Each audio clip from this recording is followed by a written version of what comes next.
শীতকালীন সবজির মধ্যে মূলা অন্যতম। শীতে আমাদের দেশে প্রচুর পরিমাণ মূলা পাওয়া যায়, তবে এর বিশেষ গন্ধের কারণে অনেকেই মূলা খেতে চান না। মূলার কিছু স্বাস্থ্যগত চমৎকার উপকারিতা রয়েছে।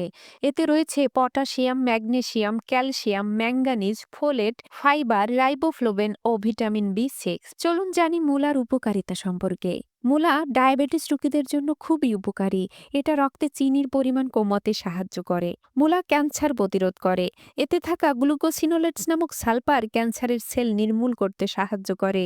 মূলা শরীরের লোহিত রক্তকণিকা সৃষ্টিতে সাহায্য করে। মূলাতে থাকা ভিটামিন সি রোগ প্রতিরোধ ক্ষমতা বাড়ায় এবং শরীরে কোলাজেন তৈরি করে, যা আমাদের তারুণ্যকে দীর্ঘদিন ধরে রাখতে সাহায্য করে। মূলাতে থাকা ক্যালসিয়াম আমাদের হাড় ও দাঁত শক্তিশালী করে। যারা কোষ্ঠকাঠিন্য, বদ হজম, অ্যাসিডিটির মতো সমস্যায় ভোগেন, তারা অবশ্যই খাবার পাতে মূলা রাখুন।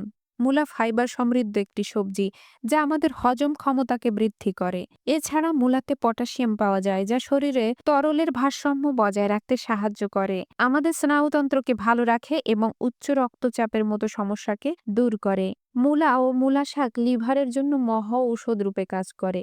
জন্ডিসে মূলা ও মূলা পাতার রস ভালো কাজ দেয়। এছাড়া মূলা ও মূলা পাতার রস কিডনির জন্য খুব ভালো।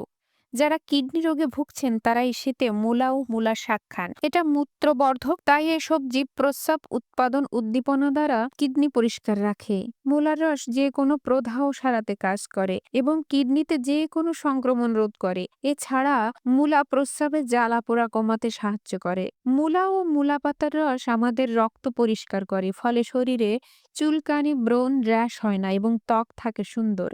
মূলার রস টোনার হিসেবে মুখে ব্যবহার করলে ত্বক পরিষ্কার ও টানটান হয়। মূলা হার্ট অ্যাটাকের ঝুঁকি কমায়, এমনকি হার্টের ক্ষতিকর কোলেস্টেরল কমিয়ে হার্টের ব্লক খুলে দেয় এবং মূলা ওজন কমাতে সাহায্য করে। তো বন্ধুরা, এই শীতে পর্যাপ্ত পরিমাণে মূলা খান এবং সুস্থ থাকুন। এবং আমার এই ভিডিওটা যদি ভালো লাগে তবে লাইক, কমেন্ট, শেয়ার এবং ফলো ও সাবস্ক্রাইব করে পাশে থাকুন। ধন্যবাদ।